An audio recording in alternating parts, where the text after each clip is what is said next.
It gets really messy and you get really wet and muddy, and most parents know what they sign up for when they put their kids in the school, because they're muddy pretty much every day. Yeah. My name is Sara Otis, and I am the director of Knox Forest School, which takes place in the urban wilderness in South Knoxville. We are a forest school that operates outside all day, no matter the weather, unless there is some sort of dangerous scenario, which we have a schoolhouse that we will go into, but we are an unstructured emergent program. We base our curriculum off the curiosities that children are presenting throughout the day.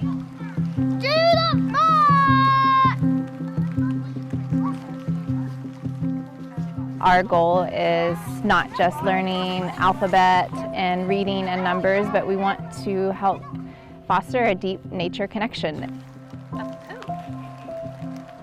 Oh, goat.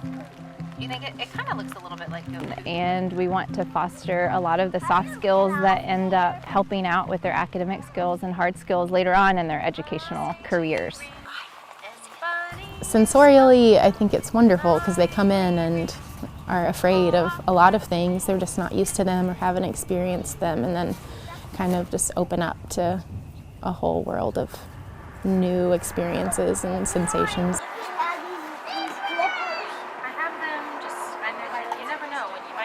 Following them outside as our classroom is really different and wonderful.